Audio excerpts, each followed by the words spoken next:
Muchas gracias, Pedro. Muchas gracias, Estrella, especiales por tu invitación, convocarme para este espacio. Un saludo a todas, y bueno, especialmente a Alejandro, José María, y bueno, todos los queridos amigos y amigas que veo por ahí. Un gran saludo. Quiero, en primer lugar, y antes de empezar a presentar, eh, traerles todo mi agradecimiento, reconocimiento. Fueron meses muy difíciles, siguen siéndolo en muchos sentidos, y en este año y medio hemos aprendido probablemente mucho que lo que jamás hubiéramos imaginado que podíamos aprender en un año y medio. Lo que voy a compartir con ustedes es un recorrido que tiene que ver con un marco que yo venía proponiendo antes de la pandemia, con la justificación para esa posición, con los aprendizajes que siento que tuvimos como colectivos docentes a lo largo de este tiempo tan difícil, y también con algunas preguntas y claves que me estoy haciendo para encarar este presente, y también empezando a generar algunas hipótesis sobre lo que puede llegar a venir. Voy a intentar que mi presentación no sea tan extensa para que nos quede tiempo para conversar, para hacernos algunas preguntas, para escuchar sus reflexiones. Y una vez más quiero felicitarles por la organización de esta jornada y decir que me siento totalmente honrada con el espacio que tengo aquí hoy. Muchísimas gracias. Sé que es tarde, que la mayoría seguramente están agotados después de un día tan largo, pero bueno, intentaré, voy a hacer lo posible por no aburrir. Voy a compartir mi pantalla ahora sí. Denme un segundo para iniciar esta presentación. A ver, Pedro o Estrella, si me confirman si la están viendo. Tiene como título el título de mi último libro, Educación en Pandemia, que salió en Editorial Paidós en abril de este año. Y hay algo que fuimos como inventando con Estrella, que es por qué no queremos volver atrás. Y bueno, espero que podamos recorrer esta pregunta.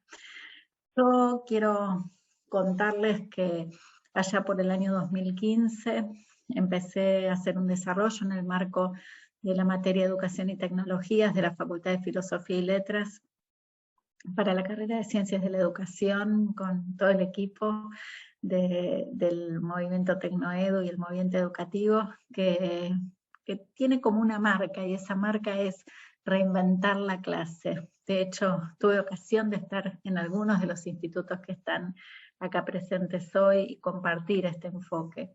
Y la realidad es que cuando empezamos a pensar en estos términos, lo hicimos porque nos dábamos cuenta que había algo de lo que pasaba en las aulas que estaba cambiando, y que estaba cambiando mucho. Ustedes saben, los que fui encontrando en el camino, que me interpeló de manera especial el trabajo de Michelle Sarrés Pulgarcita, donde dice: las chicas y los chicos ya no quieren escuchar el libro dicho, tienen la cabeza en la mano y es ni más ni menos que el celular, por eso mueven los pulgares todo el día. Y Sarrés plantea por ahí: solo se salva uno. Bueno, acá tenemos las maravillas de la virtualidad y la cotidianeidad en este espacio. Lo que dijimos fue, Serres dice: solo se salva uno original y raro si inventa. Y nosotras dijimos: lo que queda es inventar, vamos a empezar a inventar. Pero inventar desde dónde, ¿no? Porque cuando uno inventa, tiene que decir, bueno, ¿desde dónde se para? Y justamente dijimos: vamos a hacerlo desde el reconocimiento de que las tendencias culturales, especialmente las que tienen que ver con las tecnologías de la información y la comunicación, están cambiando. Lo veíamos en situaciones que tenían que ver con que los chicos estaban en el aula, pero al mismo tiempo en otro lado, porque tenían el celular en la mano y estaban haciendo otras cosas. Bauman se refiere a esto como intermitencia online-offline. Nos dimos cuenta que usaban una diversidad tremenda de aplicaciones, desde la que usaban para registrar, pero también a veces para transmitir desde la clase, o para subir lo que estaba pasando en una clase a las redes. No deja de llamarme la atención que ahora ese tipo de situaciones nos provoque sorpresa. Nosotras en 2015, hace 6 años, empezamos a trabajar con esto en la clase y decidimos incorporarlo porque ya lo veíamos.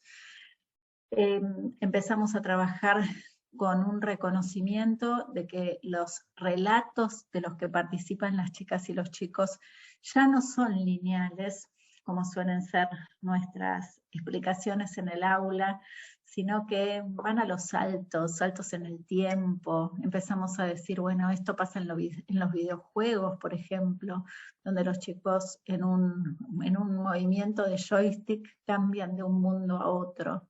Por ejemplo, ¿qué vamos a hacer con esto en clase? Esa fue nuestra pregunta. Dijimos, vamos a poner todo esto en la escena de la clase. Por cierto, clase presencial. ¿Sí? Estoy en este momento haciendo referencia a la presencialidad, si bien al mismo tiempo generábamos prácticas de la enseñanza, y lo hacemos desde hace mucho tiempo en el ámbito de la educación a distancia. Pero además dijimos, vamos a mirar afuera más que adentro. Vamos a problematizar la realidad, como lo señaló Freire hace tanto tiempo. Vamos a trabajar con los problemas reales, esos que están afuera, y nos va a importar que cada propuesta que hagamos en el aula dé cuenta y en algún sentido esté marcada por este tipo de problemas. Vamos a trabajar, dijimos también, codiseñando la propuesta con los estudiantes. Este probablemente haya sido uno de los cambios más fuertes que encaramos. Dijimos, vamos a preguntarles a los estudiantes cómo piensan que las prácticas de la enseñanza deberían ser, esas que quieren vivir. Y me parece que esta dimensión es particularmente importante cuando quienes estamos aquí reunidos representan a tantos institutos, ¿no? Me parece que este es un tema crítico cuando uno piensa, por ejemplo, en la perspectiva de la formación docente. ¿Cómo no preguntarle a quien elige la docencia como formación, cómo cree, con su mirada fresca, a veces con su mirada juvenil, con su mirada, ¿por qué no disruptiva?, que podría ser la práctica de la enseñanza? Y nosotras hicimos de esto un ejercicio sistemático, que fue tanto desde el inicio de las materias en lo referido a los programas, volver a mirar el programa que habíamos presentado y preguntarles a los estudiantes, ¿qué resonancias les trae esto? ¿Qué quieren hacer con esto? ¿Qué es lo que les interesa más? ¿Por dónde empezarían? Hasta, en muchos casos, generar el espacio para que fueran ellos quienes crearan las prácticas de la enseñanza, incluso las evaluaciones. Y lo que pasó cuando hicimos eso fue que fueron las mejores evaluaciones posibles, mucho mejores que las que se nos hubieran ocurrido, y además las que los estudiantes realizaron con más convicción y con más dedicación, porque eran ni más ni menos ellos los que habían generado las propuestas. También dijimos que las aulas tenían que ser, desde nuestra perspectiva, lugares de construcción de conocimiento original, donde uno no viene al aula meramente a repetir lo que dice, a ver, si lo pongo con referencia a mi libro, Educación en Pandemia, que publiqué en abril. Yo ya tengo un montón de interrogantes respecto de lo que planteo ahí. Se están abriendo nuevas preguntas, están pasando cosas en las aulas que yo no podía anticipar en enero cuando escribía el libro. Entonces, hasta en este ejemplo bien sencillo, pensar que el conocimiento es provisorio y pensar que en las aulas se puede crear conocimiento, digo, si lo pensamos en términos de nuevo de la formación docente, toda la experiencia acumulada en este año y medio y su documentación, a veces hecha más o menos sistemática, tiene que ser el objeto de creación de conocimiento didáctico de nuevo tipo, porque es una empiria que no teníamos antes de la pandemia y que todavía necesitamos analizar y que además necesitamos ponerla en la perspectiva de la construcción de categorías didácticas nuevas. Y eso perfectamente puede ser hecho desde nuestras instituciones, no solo en el ámbito de la investigación, también en el ámbito de la clase.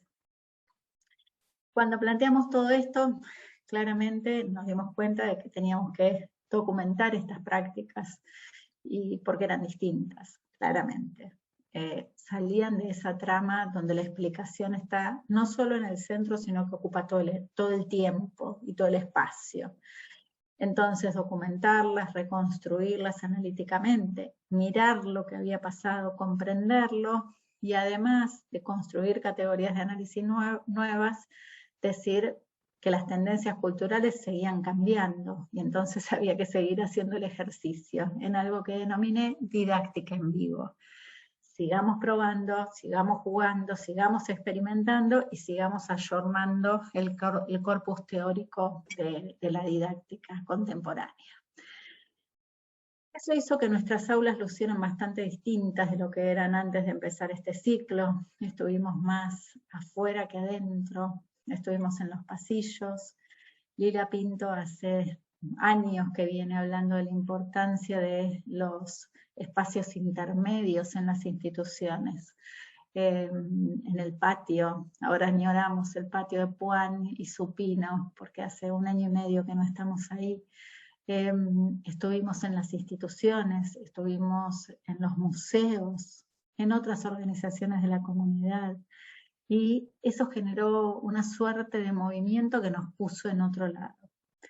Sin embargo, yo en muchos sentidos empecé a pensar que no, seguía sin alcanzar.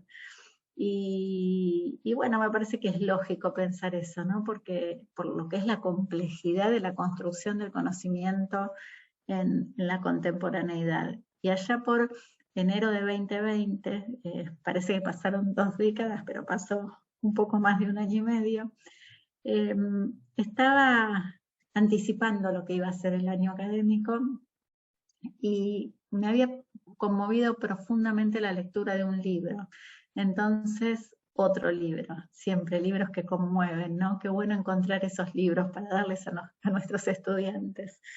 Y mientras empezaban a aparecer las noticias de Wuhan, mercados, murciélagos, yo estaba totalmente compenetrada con la lectura de Barico y decía, ¿qué vamos a hacer para estar acá? En lo que él denomina revolución mental. Barico dice que en los últimos años lo que hubo no es una revolución tecnológica, no era una revolución tecnológica. Este es un libro que también está escrito antes de la pandemia, en 2018, su versión original, y dice que lo que distingue esta revolución es su carácter de ser una revolución mental, una revolución que según él empezó el día que dejamos de jugar al metegol y empezamos a jugar Space Invaders. Y entonces aparece este sujeto pantalla-teclado. El teclado sale además de la ecuación cuando nos ponen estos teléfonos celulares a disposición con esta pantalla, sujeto pantalla, que además es lúdica, que tiene estas aplicaciones que parecen un juego. Y Barico dice, este es el juego, este es el mundo ya no de la experiencia, de la post-experiencia. Y dice, acá nuestros estudiantes lo miran y dicen, puedo ir a donde quiera, esta es la punta del iceberg. Pero esta idea que teníamos nosotros, que seguimos teniendo los que somos grandes, como es mi caso, de que todo se logra con mucho esfuerzo y de la mano de alguien que acompaña. Bueno, no, está acá, navegando, liberado en la superficie. Barico dice que en este juego se caracteriza porque la realidad no tiene ya un solo motor físico, sino que tiene un motor físico y un motor virtual. Él habla de mundo y ultramundo. Y dice que todo eso es al mismo tiempo la realidad. Y esta era para mí como la idea que me quitaba el sueño. Y decía, ¿cómo vamos a hacer para que nuestras clases estén ahí? Parico señala de una manera bastante crítica que los docentes no entendíamos el juego, que nos costaba entenderlo, que estábamos demorados en la comprensión del juego. A diferencia de otros objetos culturales, él menciona, y de alguna manera me permite como cerrar un círculo, porque es un objeto que a mí me interesa particularmente, él menciona las series de televisión, las series de televisión de las últimas décadas que tienen estas, lo que denomino formas alteradas, ¿no? Que no son más lineales, que van a los saltos en el tiempo, que van a los saltos en los mundos, que ofrecen este mundo de doble motor como parte de una historia. A tal punto me interesa el tema que el año pasado dicté un seminario y con los 67 maestrandos que lo cursaron, ya escribimos un libro sobre este tema donde tomamos 10 series que tienen estas formas alteradas como ejemplo para pensar prácticas de la enseñanza no lineales, por decirlo rápidamente. Está publicado y gratis en el sitio de Fundación Telefónica. Entonces mi pregunta era, una serie como Dark, por ejemplo, que es la que elijo en esta imagen, cuando uno la mira solo desde el sillón de la casa, no entiende, porque es un objeto narrativamente tan complejo que requiere que nosotros estemos con otra gente, interactuando, conversando, construyendo, revisando, y eso pasa en las redes. Entonces, mi pregunta frente a estos fenómenos era, ¿por qué nosotros no podemos hacer esto? ¿Por qué no podemos construir estas propuestas complejas pero potentes, atractivas, llenas de preguntas que no tienen respuesta fácil, que lleven a que nuestros estudiantes quieran estar ahí, quieran ser parte de esto, quieran aprender, deseen aprender? Y bueno, ese era mi enero. Imagínense que la pandemia, bueno, me pegó como a todos los que estamos acá, digo, una crisis de una dimensión totalmente inesperada, ¿no? Yo creo que generó en materia de educación algo que para mí es una conmoción que tiene que ver como con nuestra peor pesadilla hecha realidad, que es que nos cierren los edificios de las instituciones educativas por decreto. Con todo lo que eso implica. Yo hablé con muchísimos docentes y equipos directivos a lo largo de este año y medio por la investigación y además en las redes, y me impresionaron mucho las palabras de algunos equipos directivos que decían que cuando volvieron en octubre, y esto les debe haber pasado a la mayor parte de ustedes, se encontraron en las escuelas y en los institutos, no solamente con la suciedad del año, sino con el polvo acumulado, sino con las cosas que habían dejado, con la agenda abierta en marzo, con las paredes llenas de papeles que tenían que ver con la bienvenida. Bueno, creo que nos va a tomar mucho tiempo, mucho más tiempo, poder analizar esto, poder decir todo lo que significó en nuestra vida. Nosotros estamos haciendo un análisis de lo que pasó. Quiero compartir rápidamente algunas de las categorías que estamos viendo. Está todo ya publicado, pero permítanme usar este momento de este tiempo de foco breve en los aprendizajes como punto de partida para lo que quiero señalar respecto de lo que viene. Lo primero es decir que esa conmoción, en su desgracia, generó algo que cuando yo hablaba de la reinvención venía señalando, de hecho está escrito en Reinventar la clase en la universidad, mi libro de 2018, donde decía, es muy difícil reinventar con ciertas condiciones que son muy duras en las instituciones. Y cuando me refería a esto, hablaba especialmente de una comprensión muy estricta del espacio adentro del aula, casi tan adentro que a veces hasta me producía una situación hasta de asfixia para pensar la reinvención, una cierta manera de entender el tiempo, muy atada a ese edificio, con esta forma calendarizada, fragmentada, digámoslo, donde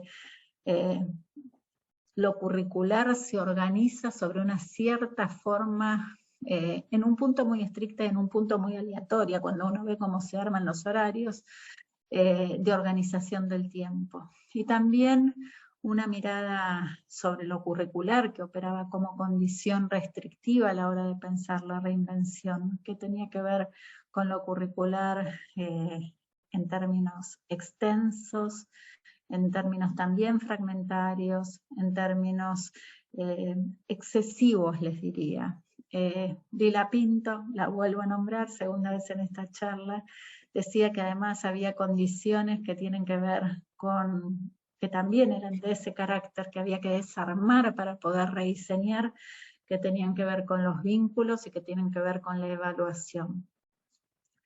Lo interesante de la pandemia, de nuevo en su desgracia, es que estas condiciones de repente se alteraron, de repente cambiaron. El espacio cambió. De un día para otro estábamos enseñando en otro lugar, básicamente en nuestros hogares. El tiempo se diluyó. Acá los docentes y los estudiantes que entrevistamos dicen se diluyó, se solapó, se sobrecargó, se desmaterializó, se pegoteó. Tenemos muchas referencias al tiempo, hasta les diría más que al espacio. Y el currículum, apareció una idea interesante que tiene que ver con la priorización. Cuando cambiaron tanto las condiciones, todo el mundo empezó a decir, no, pero hay que priorizar. Yo decía, bueno, acabáramos, claro que había que priorizar, pero antes había que priorizar. Sin embargo, que haya un fuerte consenso respecto de la priorización, yo lo veo como una excelente noticia, porque nos permite elegir y a partir de las elecciones que hacemos, trabajar con lo central en las disciplinas, como dijeron los psicólogos cognitivos hace muchísimo tiempo, con lo relevante, ¿qué es relevante en el marco de una pandemia? Y con la actualización de los campos disciplinares, ¿cuáles son los temas que en un campo se están debatiendo en este momento de la historia? Porque los que no se están debatiendo son historia de ese campo, y hay que tratarlos como tales. Ahora bien, con esta alteración de las condiciones uno diría, bueno, explotó la didáctica en vivo, y bueno, no necesariamente. Entonces quiero acá sí mostrar como unas series de recurrencias que me parece importante verlas y me generan una cierta preocupación. Creo que en la primera parte del año hubo muchísimo esfuerzo en poner a disposición de los estudiantes materiales, textos, propuestas, actividades, tareas, después evaluaciones, pero casi les diría en un tirarles para el otro lado de la pantalla un montón de cosas. Yo dije en algún momento, temprano del año pasado, creo que fue alrededor de marzo, no al revoleo, paremos de revolear PDFs.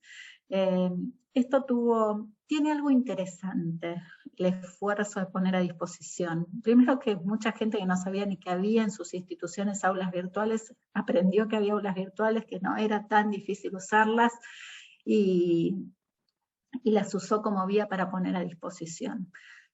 Y no era tan complicado.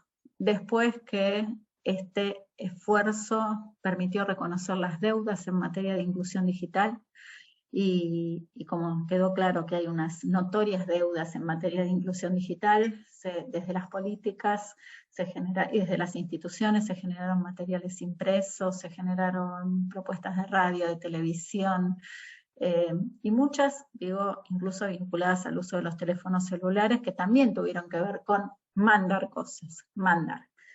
Hay algo interesante en la puesta a disposición, hay algo de la cultura on demand que parece que emerge en esta fase, ¿no? Es decir, bueno, dejemos las cosas y cada uno las sigue a su ritmo, como hacen, qué sé yo, los canales de televisión que nos ponen las temporadas completas de las series. Hasta ahí vamos bien.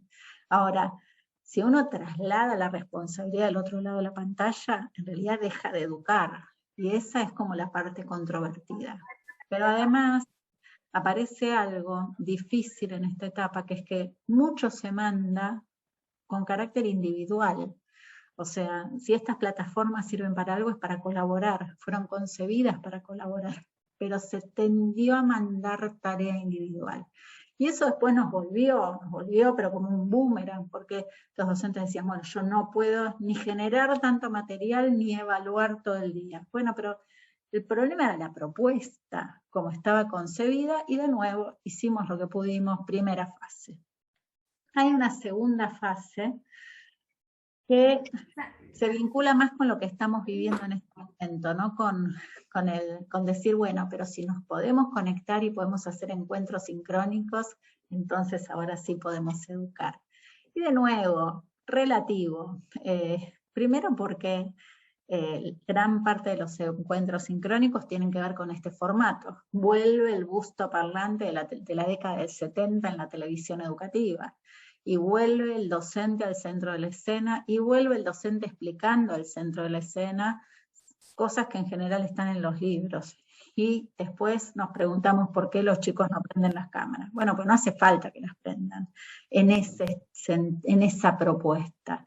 Y después, digo, vinculada con esto, muchas otras cosas, algunas bastante absurdas, como pensar que el tiempo del sincrónico puede ser semejante al tiempo del presencial, y entonces nos encontramos con clases de 4 horas, de 6 horas, gente teniendo 6 horas de sincrónico, familias demandándolo, sin tener ningún fundamento pedagógico, docentes con pánico escénico, porque dicen, no, bueno, pero yo me preparé para dar clase en un aula, 4 paredes, y ahora resulta que tengo a toda la familia del otro lado, y de repente si les parece que hago algo bien aplauden, pero si les parece que hago algo mal se quejan. Bueno,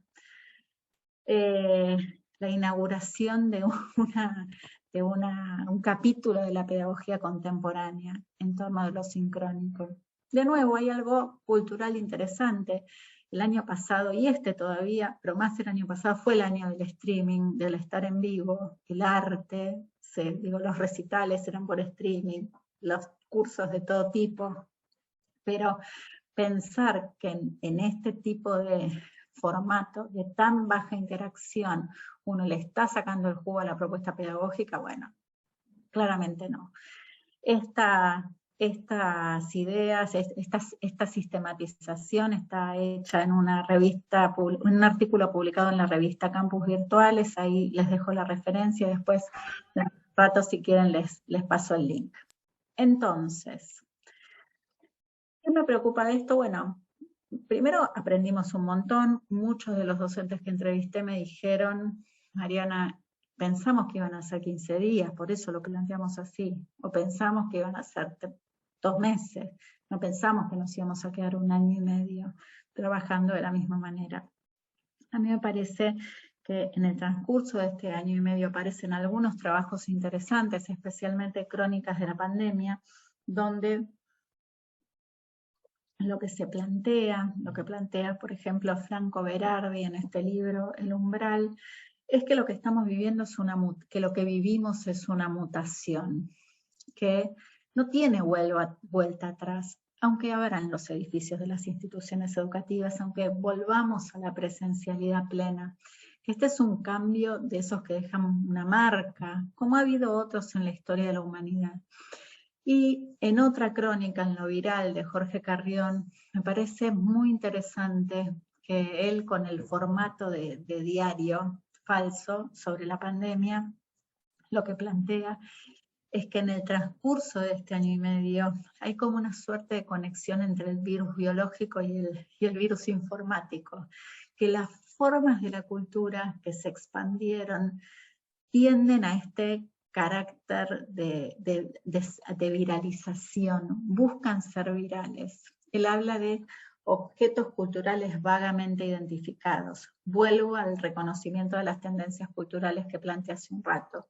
Y en los objetos culturales vagamente identificados habla de los hilos de Twitter, las historias de Instagram, las performances de TikTok, los podcasts, los audios de WhatsApp, por mencionar algunos, que son todas formas que son en su definición sintéticas, no en vano, con una gran anticipación. Howard Gardner escribió hace muchos años ya que una de las mentes del futuro iba a ser la mente sintética, formas sintéticas en las antípodas de casi todas nuestras propuestas escolares, que son extensísimas, sintéticas, efímeras, y con el propósito de volverse virales, de alcanzar la escena de lo público y de ser vistas por un montón de gente.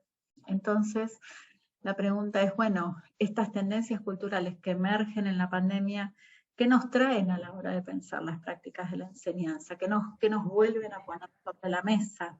Cuando miramos lo que pasó en los campus, lo que hemos hecho en los campus virtuales, por ejemplo, tiene muy poco de esto, pero además tiene, de nuevo, insisto, muy poco de colaboración, muy poco de esta fuerza colectiva que emerge cuando uno mira lo que está pasando en las redes. Tenemos estudiantes que decimos no hablan en clase o son apáticos y de repente tienen 100.000 seguidores en TikTok, los mismos estudiantes.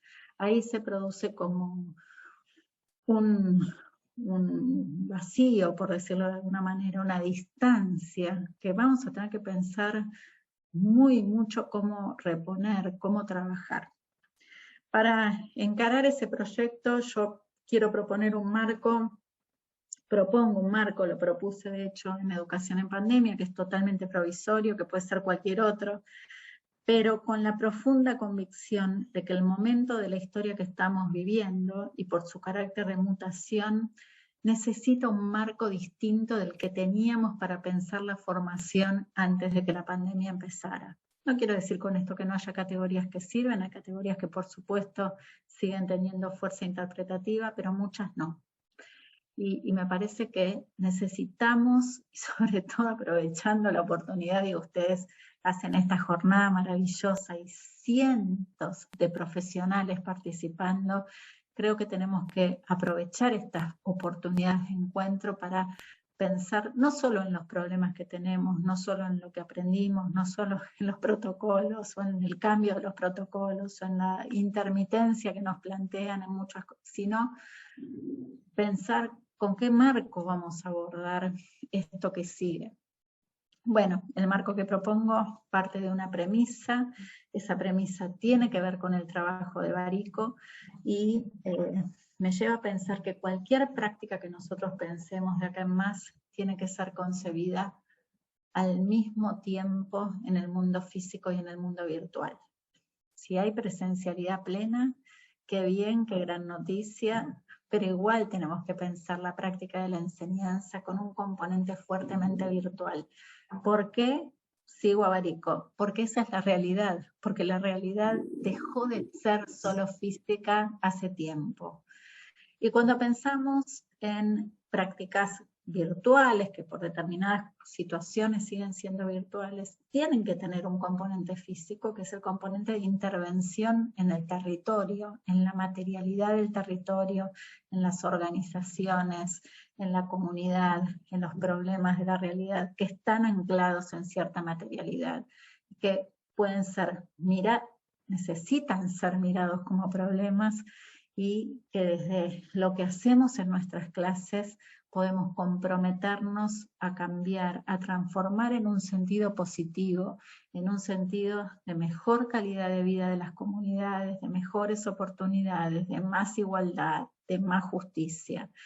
El tiempo que están los estudiantes en nuestras instituciones, el tiempo que duran las carreras, es un tiempo que puede ser mirado, abordado como un tiempo donde lo formemos para transformar un mundo que en muchos sentidos se está cayendo a pedazos. No quiero sonar trágica porque no lo soy, pero la realidad es que tenemos problemas muy serios.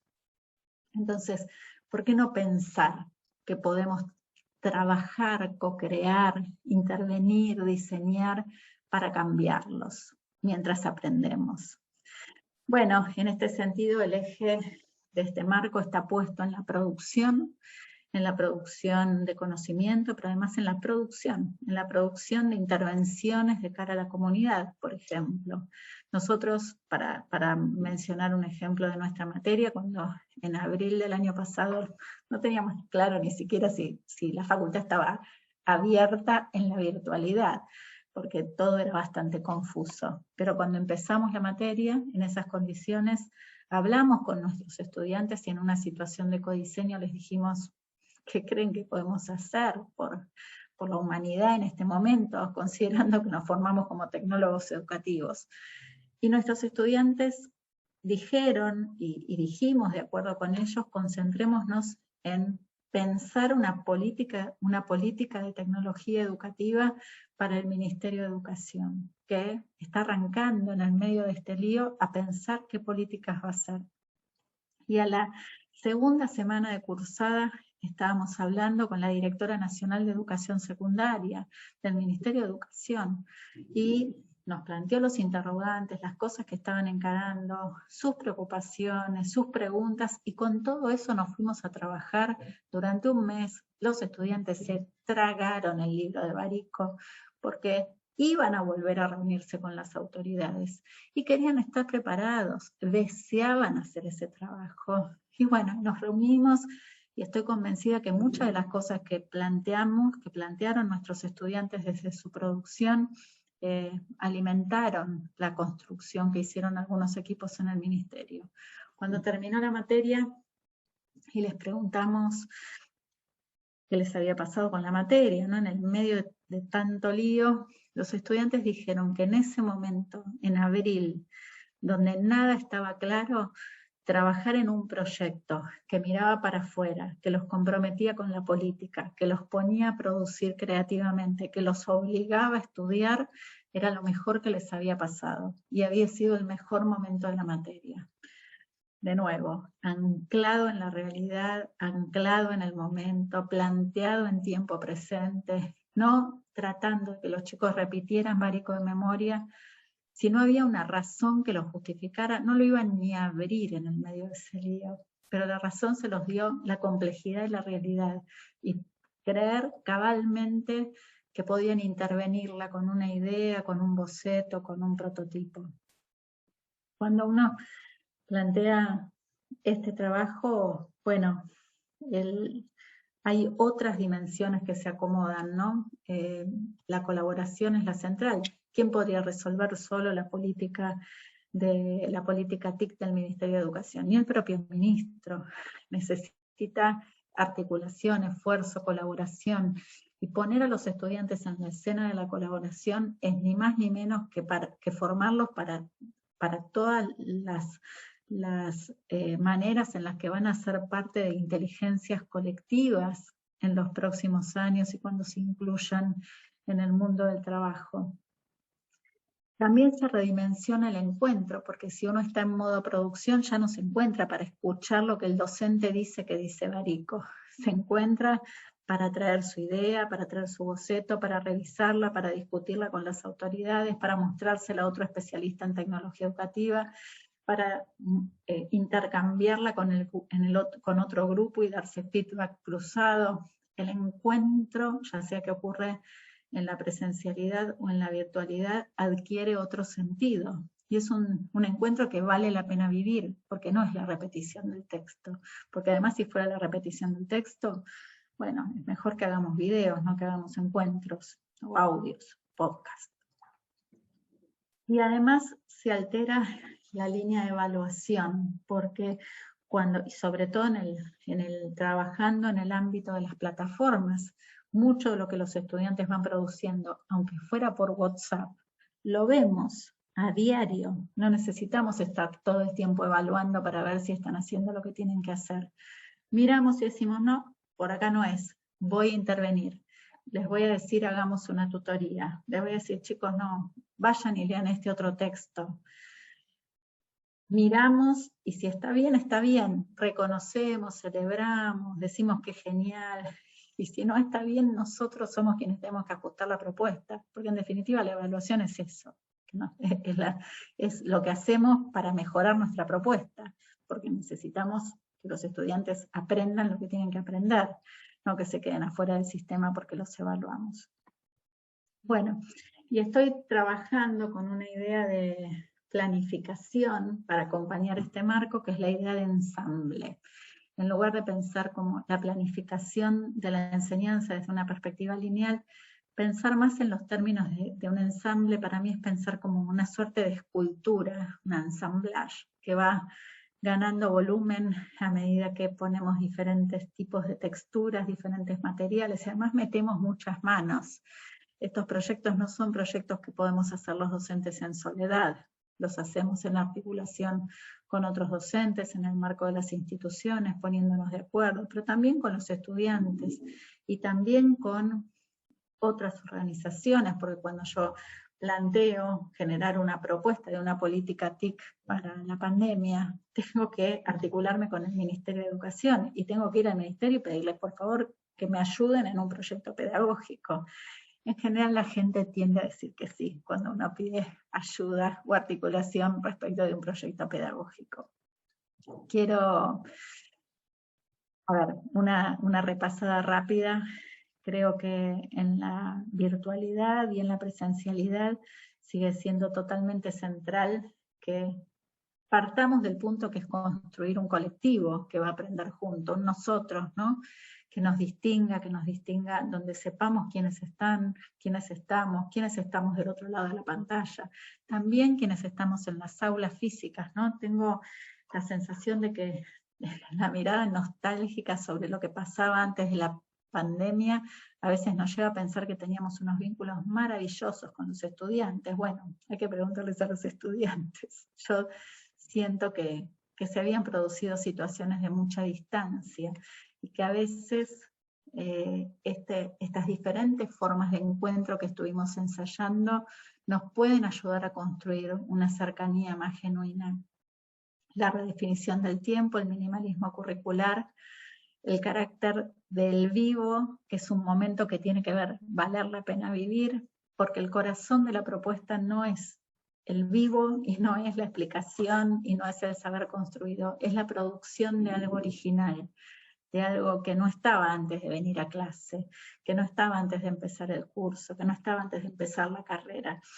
Y bueno, y el desafío que tenemos que seguir siendo humanos, ¿no? En el medio de este lío, construir humanidad también en estos entornos, en estas realidades que parece que van a ser híbridas. A mí hay un tema que me quita el sueño hoy. Barico me quitaba el sueño en enero del 2020, hoy me quita el sueño.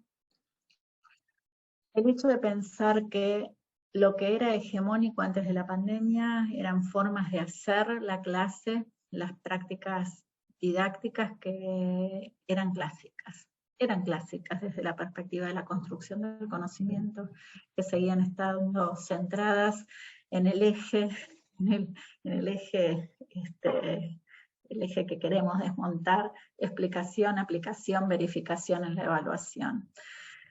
Y me parece que la pandemia, con su carácter de mutación, con todo el dolor que implicó, alteró las condiciones.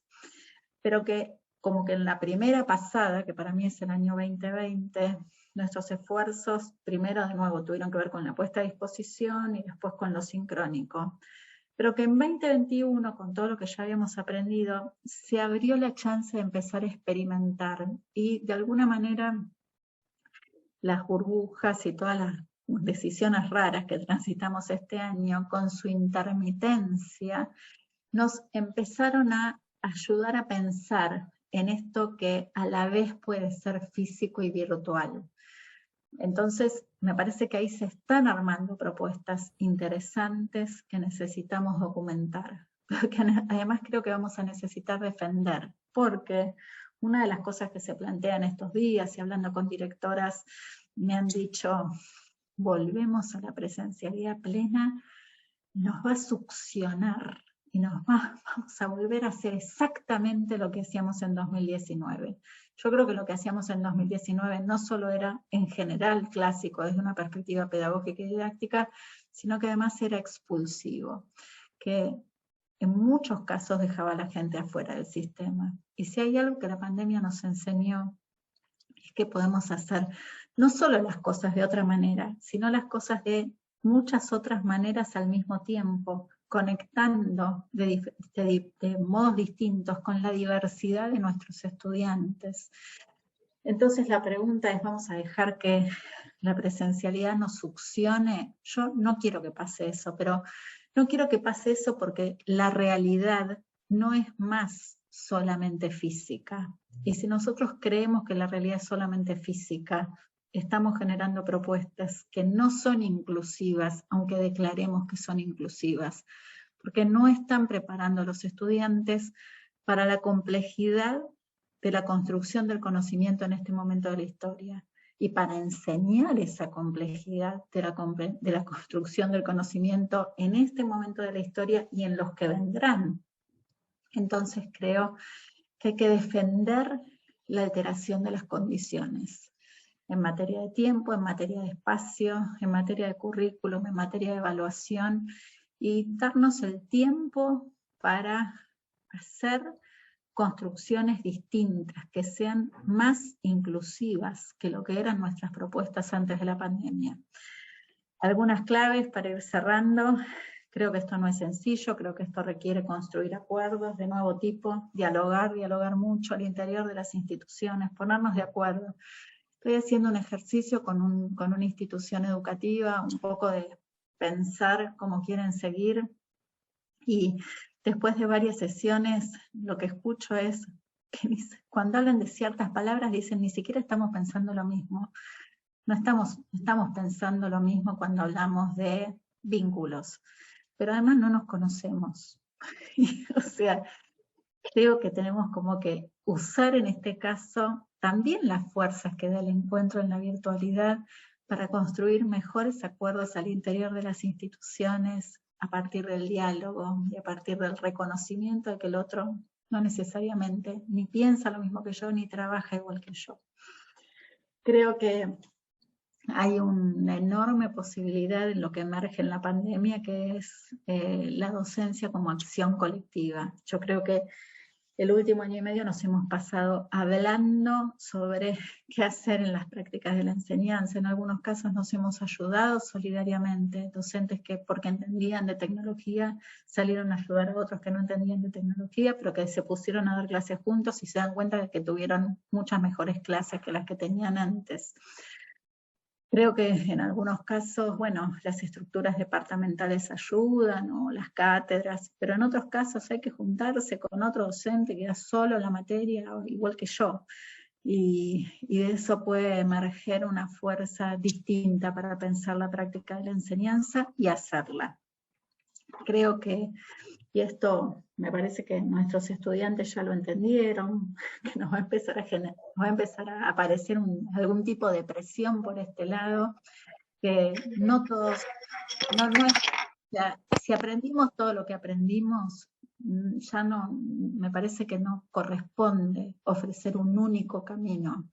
Creo que podemos, en esta hibridación entre lo físico y lo virtual, ofrecer caminos diferentes, formas alteradas, donde los estudiantes puedan elegir en el que se sienten más a gusto, y uno diría, ¿por qué les vamos a dar el gusto? Bueno, porque hay diferentes estilos cognitivos, por ejemplo.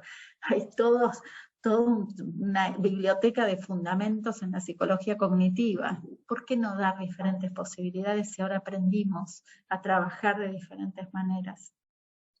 Creo que tenemos un enorme desafío en la construcción de cercanía, primero porque lo que vivimos sigue siendo muy complejo desde la perspectiva no solamente de la enfermedad, sino también de la vulnerabilidad de muchos de los sectores donde educamos, y de nuevo a veces este camino del teléfono celular, al que muchas veces decimos, no, pero qué invasión de mí. Bueno, a veces eso es condición de educar, es estar cerca del estudiante, es reconocerlo en sus circunstancias vitales que pueden ser mucho más complejas que lo que nos gustarían, pero que si las negamos no los vamos a poder educar. Eso no es un problema de ellos, es un problema nuestro.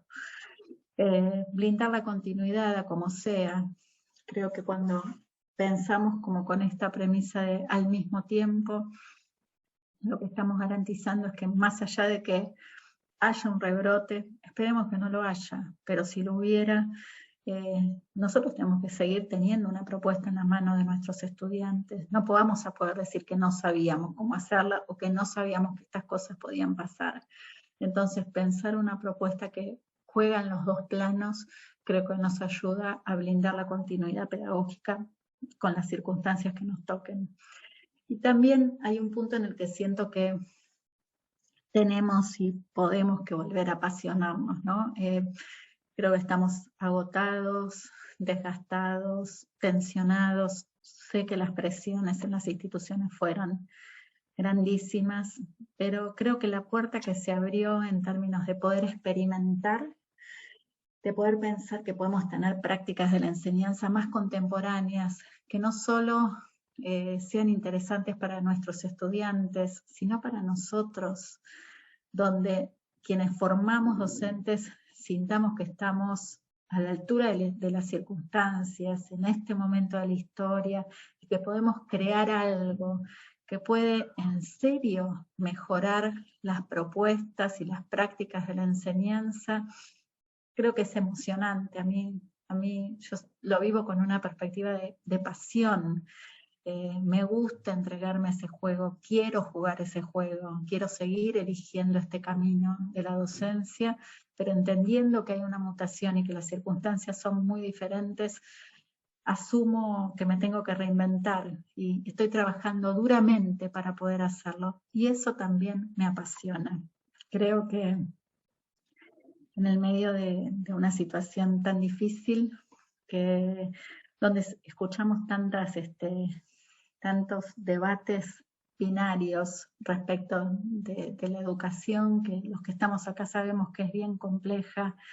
Para mí, la puerta que se abre tiene que ser una puerta de esperanza, una puerta donde no solamente podamos educar de una manera más poderosa para hacer alusión a una categoría que construí hace bastante tiempo, sino que además una propuesta que garantice que todas las chicas y los chicos no solamente estén en el nivel superior, que considero que es un derecho, sino también que lo terminen, que podamos experimentar propuestas tan interesantes, tan fuertes, tan inclusivas, que hagamos que ese derecho, aún de nuevo en la complejidad que nos rodea, se cumpla. El derecho a la educación superior, pero sobre todo el derecho al egreso de la educación superior.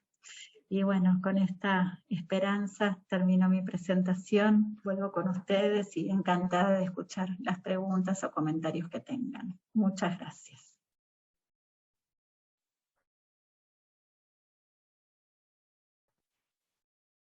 Bueno, Mariana, los agradecidos somos nosotros y nosotras que tuvimos el lujo de escuchar todos estos aportes que nos convidaste, que nos trajiste, ¿no? Vos comenzaste la charla esta con una pregunta, ¿no? ¿Por qué no queremos volver atrás? Y creo que nos llevamos nuevas pistas para comenzar a transitar esas respuestas, ¿no? Que nunca son acabadas, que como nos compartiste están en permanente cambio, pero también con la certeza de que está en nosotros, en nosotras, como educadores, el hacer a través de la educación un mundo mejor, ¿no? Más justo para todos, para todas, donde nadie quede fuera, que es el sueño que todo educador tiene, ¿no? Como en su ser. Muchos son también los comentarios que nos fueron dejando en el chat. Vamos a tratar de leer alguno y sistematizar a través de alguna pregunta, pero realmente son muchos y no dejan de llegar, así que se va complicando un poquito. Por ahí, bueno, compartieron tu material, el libro que compartiste vos ya está compartido, ya lo tenemos Muchas todos. Gracias. A ver, vamos a ver. Estoy tratando de acercarme a los primeros. Acá están. Bien. Por ahí decía una de las compañeras, de las colegas, que es muy fuerte verse a uno mismo en el cuadradito del Zoom, ¿no? Que es una gran exposición a la que todos y todas estuvimos y estamos porque como nos compartiste, seguimos habitando los espacios virtuales, acá estamos todos hoy, ¿no? Todos y todas, pero bueno, sí, es una gran exposición. Pablo, si me Sí. permitís, quiero hacer un comentario respecto de esto. No tenemos que ser un cuadradito. Yo hoy decidí sentarme porque es la tercera charla que doy hoy. Pero estoy ensayando, por ejemplo, dar muchas clases parada y poner el cuerpo y cambiar la cámara de lugar. Y estoy haciendo cosas que no hice nunca en mi vida y no pensé que las iba a hacer. Por ejemplo, estudiar canto, pero eso me ayuda muchísimo a trabajar la voz. Y últimamente hacer un taller de clown, que es algo que no sospeché que en mi vida iba a querer hacer. Y no se imaginan lo que estoy aprendiendo, pero porque estoy aprendiendo a poner el cuerpo en la cámara y a ponerlo de otra manera y a ponerlo en movimiento. Cuando nosotros miramos lo que están haciendo nuestros estudiantes en las cámaras, por ejemplo, en la escena de TikTok, es con el cuerpo performando, con otra perspectiva del cuerpo, con la cámara puesta de otra manera. Y cuando vienen y nos encuentran en el cuadradito dicen, qué triste esto. Se ponen a hacer otra cosa, ¿sí? Entonces creo que tenemos que poder quebrar eso, pero eh, implica entrenar, o sea, y me gustaría decir porque me parece que es importante para los institutos, ¿no? En términos de también las perspectivas curriculares, poder empezar a poner estos temas en la agenda, porque con pandemia o sin pandemia, mucho de lo que suceda va a ser en la virtualidad y nosotros tenemos que aprender a poner el cuerpo en la virtualidad. Y esto tiene que ver con lo performático, tiene que ver con lo que Saracen denominaba el arte de la representación. O sea, vamos a tener que poner estas cuestiones como cuestiones curriculares en los institutos y como temas de la formación docente. Me parece que hay algo interesante para pensar ahí. Sí, nos decías vos de seguir reinventándonos, ¿no? Como la importancia de salir también a veces de lo conocido, del confort propio que cada uno de nosotros, nosotras tenemos, ¿no? Compartían también qué interesante la escritura como modo de elaborar y de procesar esta mutación, la Sí, importancia de generar proyectos más o menos grandes para sostenernos en la incertidumbre. totalmente. Totalmente. Hay una pregunta antes de que se vaya, porque Pedro está haciendo el mismo esfuerzo que yo, que es tratar de leer todo lo que pasa por el chat. Hablé de la documentación de estas experiencias nuevas. Algunas de las cosas que traje acá ya están en mi libro publicado en abril, Educación en Pandemia, que salió en Editorial Paidós, pero además tomé muchas claves para la documentación en mis historias de Instagram, que están todas archivadas en mi perfil. Hay muchas pistas como para la documentación. Es un tema muy complejo desde una perspectiva metodológica, hay diferentes maneras de encararla, hay muchísima bibliografía al respecto y me parece importante volver a eso. Yo tomé algunas claves que están guardadas en mi perfil de Instagram, Mariana Belarga Maggio con doble G. Si no usan Instagram, bueno, es interesante ir porque ahí es donde están nuestros estudiantes, muchos de nuestros estudiantes jóvenes, no solamente mirando cualquier cosa, también están generando sus propios materiales y ahí hay una fuerza que sería interesante poder capturar, aunque sea ir a pasear por ahí y empezar a ver eso que sucede, ¿no? Bueno, si los incentivo un poco, yo tengo historias donde hablo exclusivamente de didáctica. Bueno, sí, siguen los comentarios, que son muchos, ¿no? Mayor comunicación, construir juntos esos nuevos horizontes que permitan a los estudiantes un abanico de posibilidades para transitar la ruta de formación a partir de las distintas miradas, la esperanza, la resiliencia, la inclusión, ¿no? Como recuperando estos conceptos que nos compartías hacia el final. Siguen muchos, después te los vamos a pasar para que puedas hacerte también con toda la lista del chat, pero son muchos de agradecimiento también y de sentirse agraciados también con esta posibilidad, ¿no? Muchas gracias a ustedes. Les agradezco mucho todo lo que están planteando acá en el chat. Para mí es un lujo estar acá y estoy muy, muy, muy agradecida por la invitación. A ver si aparece alguna otra pregunta hacia el final.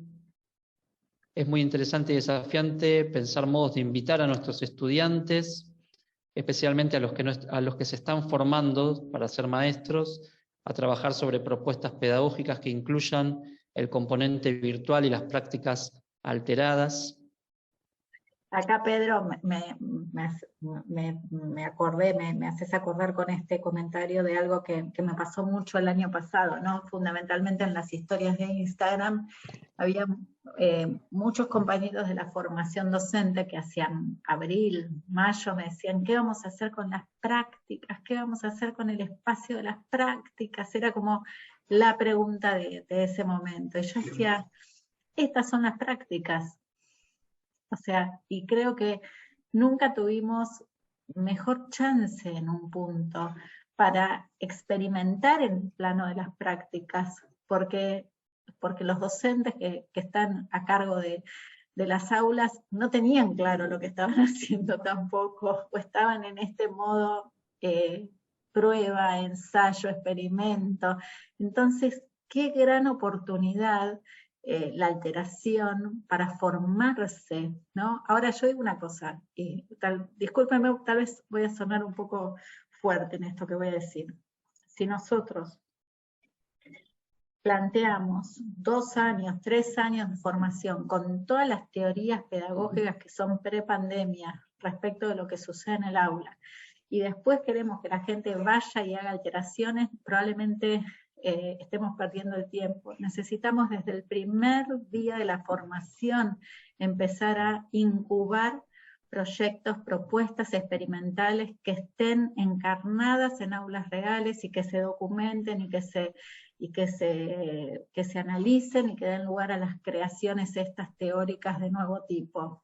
Hay una tensión que se produce clara.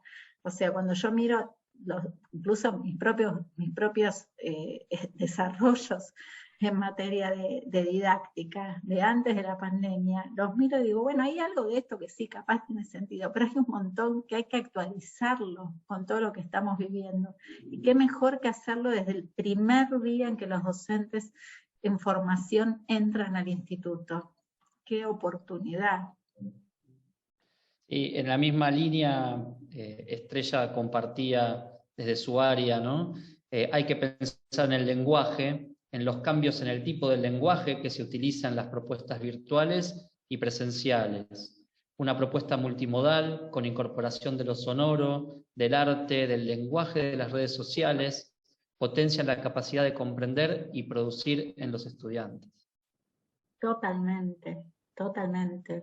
Y entender, por eso no quería hacer tantas referencias teóricas, pero me parece que la posición de Carrión, que está en este libro, Lo Viral, pero además está en algunos artículos que él publicó sobre los objetos culturales vagamente identificados, es bien interesante para pensar. De nuevo, hemos visto, por ejemplo, en el Instituto de Formación Docente de Bariloche, hay un colega, José Jiménez, que trabajó toda su materia de pedagogía con memes. Sí. Las producciones que hicieron los estudiantes fueron increíbles, pero además se tragaban los libros para hacer los memes. Y entonces eso generó como algo muy interesante, de mucho entusiasmo, de mucho compromiso, de nuevo, en un momento oscuro de la pandemia. Entonces me parece que sí, que va por el lado que plantea Estrella, sin duda. Tal cual, hoy me la mandaron, Silvia, me la mandaron ya 10 veces la noticia y todavía no la pude abrir, porque como ya les expliqué, estuve casi todo el día en modo charla. Pero claramente hay algo en la noticia que hubo varios colegas que pensaron que tengo que leer, y Silvia ahora también la trae, la profesora que corrigió con memes. Sí, sí, iba a comentar lo mismo que salió hoy, se hizo viral justamente, ¿no? Esto. Y bueno, siguen los aportes. Aquí Carolina nos comparte que el sentido de la planificación en la práctica docente como ensable es una idea para ella inspiradora y potente, manos a la obra, ¿no? Entonces seguiremos poniendo, ¿no? Aquí una pregunta que Estrella nos llega que dice, ¿qué oportunidades brinda la modalidad híbrida en este momento para el nivel superior? Me parece que muchísimas, Estrella. Me parece que cuando uno piensa el nivel superior de nuevo como la posibilidad de acercarnos y comprender profundamente un objeto que en general es complejo y además construir objetos complejos, eso nunca sucede en el mundo físico exclusivamente. ¿Por qué? Porque nosotros necesitamos conectarnos con otros y otras que a veces están en otros países, en otras provincias, en otros institutos de investigación, autores de libros, y todo eso va a suceder de alguna manera en la virtualidad. Entonces uno puede ir como empezando a graduar de otra manera qué es lo que requiere el encuentro presencial y qué es lo que no lo requiere, porque incluso es más potente cuando se teje en la virtualidad. Ahora, esto pone en jaque, digo, acá hay muchos directivos de instituciones educativas, condiciones de regularidad, que, bueno, ahora va a haber que empezar a pensar qué hacemos también con eso, ¿no? Me parece que son conversaciones que se van a dar en los próximos años. En mi facultad ya surgió, no podía ser de otra manera, mi facultad, la Facultad de Filosofía y Letras, un movimiento virtualista que es de estudiantes, y el movimiento virtualista lo que sostiene es que la presencialidad exclusiva es expulsiva y que quieren tener una opción virtual. Y que no, y entonces están documentando toda la cantidad de estudiantes que dicen que volvieron a estudiar a la facultad porque era virtual y porque las condiciones de regularidad no les permitían cursar presencialmente. O sea, no vamos a poder hacer oídos sordos a esto. No vamos a poder, porque de nuevo no estamos discutiendo más tecnología, más sofisticación, menos sofisticación. Estamos discutiendo inclusión. Entonces la pregunta para mí es, ¿la educación híbrida puede ser más inclusiva que lo que era la educación presencial antes de la pandemia? Bueno, eso es una pregunta que yo creo que estamos obligados a hacernos, porque nuestro problema es la inclusión, no es la tecnología. Qué es cierto esto y cómo nos interpela en este presente, ¿no? De cada una de nuestras instituciones, en donde bueno, el contexto es tan cambiante, los protocolos van cambiando, hoy nos enfrentan a nuevos desafíos y bueno, viene bien también repensarlo desde esta época. Bueno, siguen llegando algunas últimas preguntas o aportes más que preguntas, ¿no? Mira, qué interesante lo que dice Silvia, ¿no? Que las comisiones de las 7:30 explotaron de inscriptos. Bueno, hay que alguien tiene que registrar esto. Si no, de nuevo, no podemos mirar para otro lado, porque las condiciones de la presencialidad antes de la pandemia en muchos casos eran expulsivas. Cecilia Cerrota lo viene planteando hace años, que lo que había que redefinir eran condiciones de regularidad, no usos de la tecnología, y lo planteaba con relación al nivel secundario. Bueno, no va a ser fácil, no creo que sean conversaciones sencillas, pero se abre por lo menos una etapa de debate y de experimentación muy interesante. Mira, siguen aportando ejemplos de cómo se duplicó la matrícula en este caso. ¡Wow! Digo, son cosas que tenemos que poder mirar y pensar. Bien, acá dicen debatir fortalezas y debilidades de ambos formatos, ¿no? Seguir Sí, trabajando. O vivir lo mejor de ambos mundos, ¿no? Digo, me parece que lo que tenemos que poder pensar, por eso les planteo esta hipótesis al mismo tiempo. Después institucionalmente hay un montón de cosas que resolver, normativamente hay un montón de cosas que resolver, pero nosotros ya podemos sacar una ventaja, que es experimentar en este juego de al mismo tiempo y nosotros comprender las fortalezas de lo que hacemos en la virtualidad y lo que hacemos en la presencialidad. No hay nada que nos impida hacerlo, ya sea que estemos presencial o virtualmente o a mitad de camino, porque pasa por una definición pedagógico-didáctica de nuestra propuesta.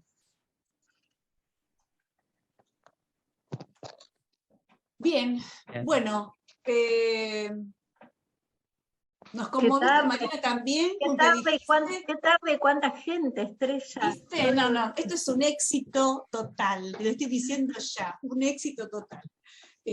Mucha gente, además había mucha expectativa por tu palabra, porque creo que el valor de actualidad que vos ponés en tu propuesta es el oxígeno que todos necesitamos respirar. Nos interpelás en el hoy, y es una interpelación contundente, vos decís, les voy a decir algo fuerte, ¿y sabés lo que precisamos? Que nos digan cosas fuertes, porque a veces tenemos la iniciativa, tenemos el impulso a pensar en profundidad, y bueno, y por ahí no es, qué sé yo, pero viene alguien que dice, no, pero dale, pensá en profundidad, pensá si no hay que cambiar el esquema, pensá si lo que estamos diciendo no es una locura, y si tiene parte algo de locura, ¿por qué no? ¿No? Digamos que también es pensarlo en términos de locura, en realidad, en primer lugar, es poner en discusión lo que era lo normal. Entonces, bienvenido sea si ponemos entre paréntesis lo que concebíamos como normal, que un poco también fue lo que habló Paola en la otra intervención, sobre empezar a mirar la realidad con otros ojos y dejarnos interpelar por ella y dejar la afectividad que nos asalte, ¿no? Con todo lo que Sí, eso yo, genera transformación. Estrella, mira, Estrella, cuando te escuché decir locura, yo pensé, sí, claro, totalmente. Locura, pero locura y amorosamente, diría, ¿no? Y amorosamente, porque creo que hay algo de esto que requiere, pero además requiere por las situaciones que las personas estamos atravesando, poner un componente de mirada amorosa en este camino de búsqueda y de inclusión. Me parece totalmente importante que se haya señalado eso. Sí, comprensión, empatía, ponerse en el lugar del otro, es fundamental. No sé si, Pedro, quedó algo que querés señalar del chat para ir cerrando la jornada. No, siguieron los ejemplos y sobre todo los agradecimientos a Mariana. Bueno, Mariana, te ganaste como 300 seguidores en Instagram, te lo digo ya, así que si querés hacer alguna publicidad, viste que están estos influencers que copan el escenario, pero mira, perdonen que... Solo hacemos pedagogía en Instagram. Bueno, pero a ver, no sé si coinciden mis colegas y los estudiantes, porque también hay estudiantes de profesorado acá, que mucho se debate en los medios de comunicación sobre educación desde el no saber, y al mismo tiempo no existen columnistas de educación.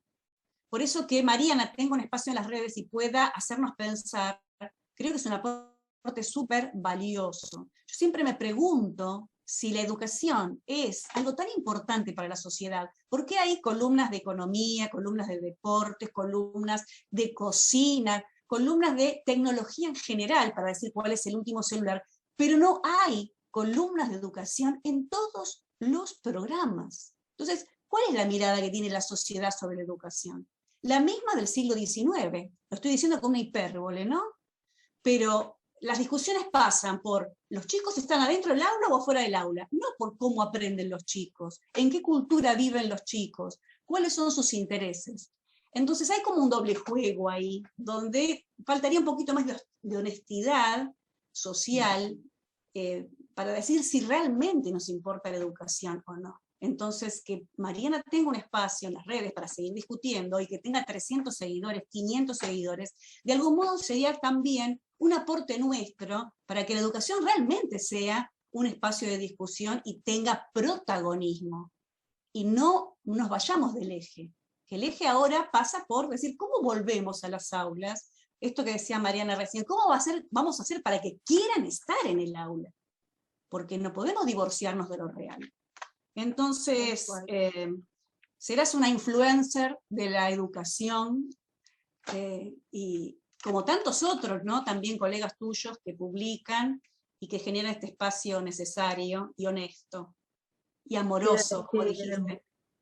Quiero decir que, bueno, me parece que es un esfuerzo y un compromiso casi político mío en la pandemia, estar a mano, ¿no? Pero pero también quiero reconocer, Estrella, en tu nombre, pero también, bueno, en el de Alejandro, en el de José María, todas las veces que ustedes me recibieron hace muchísimo tiempo en sus instituciones y me dieron un espacio, y eso también los vuelve parte de esta construcción, y yo tengo muchísimo agradecimiento.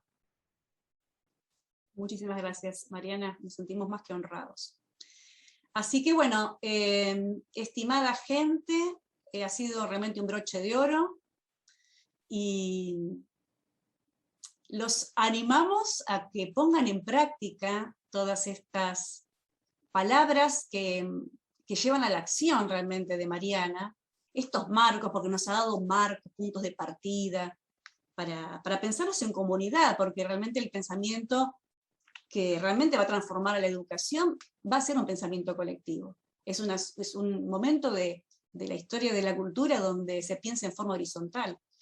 A nadie le gusta la imposición, menos a los jóvenes, ¿no? Entonces viene el momento de la participación, del codiseño, de compartir, y desde ahí hacer el crecimiento como sociedad. Así que bueno, muchas gracias en nombre de AIES, Mariana, de todo el auditorio.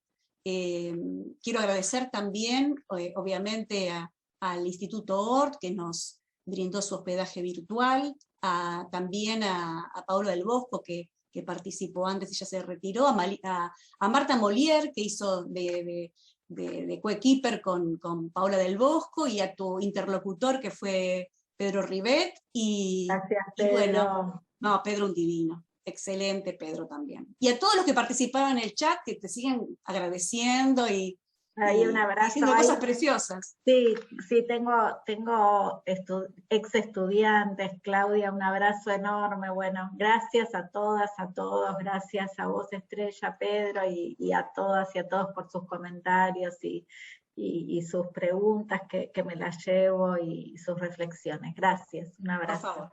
Bueno, y nosotros nos veremos el año que viene en la jornada número 20. El año que viene AIES hará su jornada número 20. Y les quiero contar, para que se vayan todavía con más alegría, que esta charla con Mariana Maggio va a estar a disposición, porque si había que poner cosas a disposición, nosotros somos muy mandados a ello, y tanto con la palabra de Paula del Bosco, como con las palabras de Mariana, vamos a hacer los videos respectivos y lo vamos a subir al canal de la asociación.